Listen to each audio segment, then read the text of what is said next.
Be ready. 15 seconds.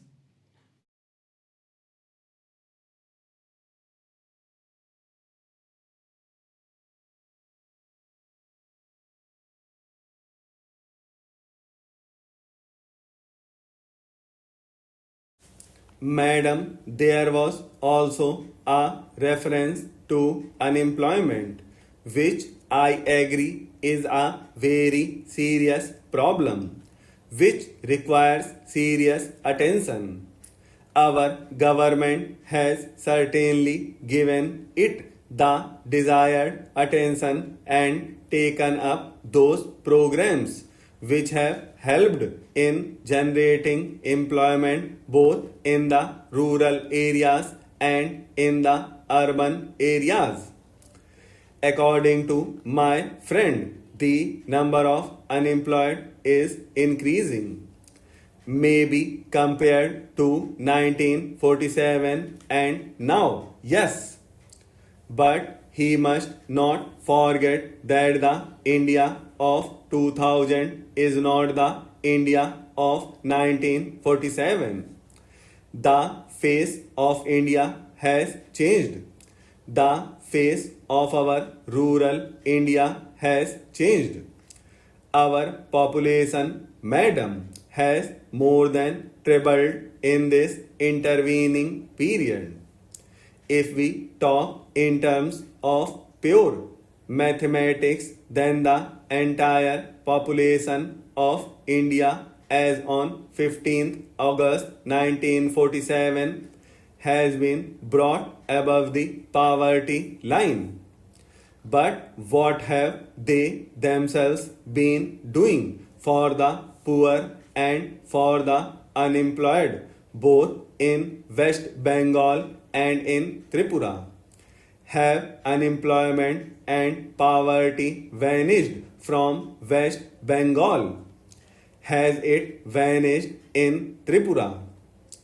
In the case of West Bengal, it is the one state in India where the economy has been most mismanaged, where employment is given not keeping in view the deserving nature of a case, not keeping in view the social and economic plight of an individual, but whether he holds the red card of the CPIM or not. The same were appointing party cadres as school teachers without any school buildings, denying employment to genuine unemployed youth because the people are more inclined towards the Congress government.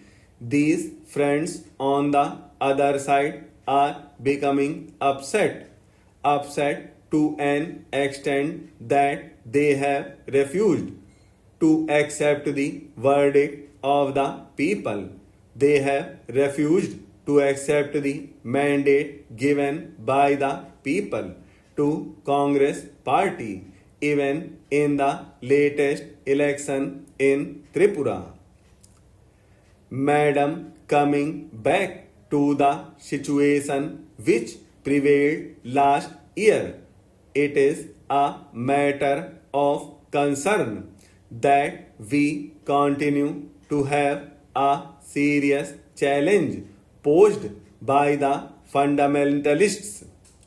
It is well known that they have been getting the assistance from across the border, where training camps have been set up. They are getting weapons from there, and innocent people, including women and children, are becoming increasingly the victims of such forces.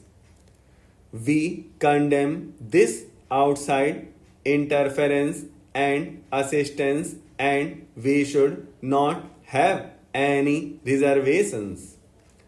Sir, the other threat which we face because of the military build-up across our borders is also a threat for all of us to face.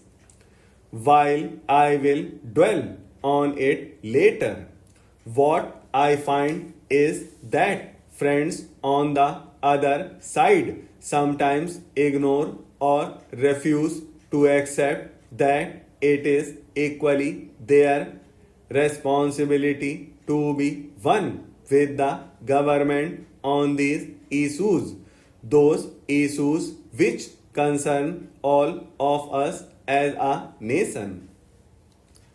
Last year, we have also seen the worst drought of the century, more severe than what was there in 1967.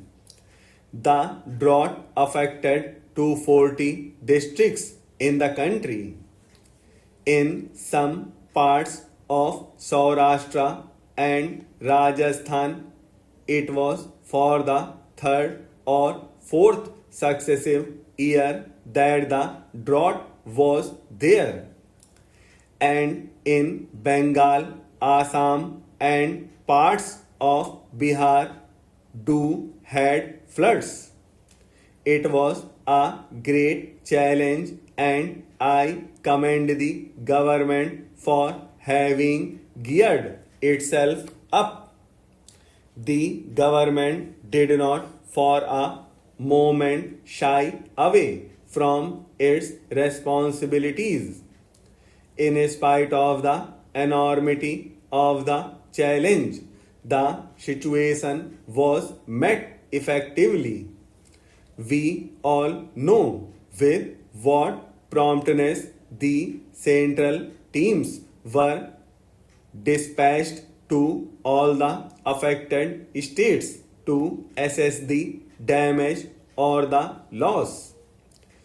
Timely assistance was provided to the people, particularly to the farmers. The public distribution system was strengthened. Water was made available.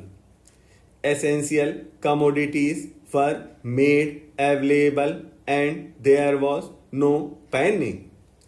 In any other country, particularly in a developing country, a crisis of this magnitude would have resulted in panic. But here we commend the government for having weathered the storm, and in addition to that, for the alertness with which the counter fiscal measures have been taken and financial discipline introduced in the country to check the inflationary trend.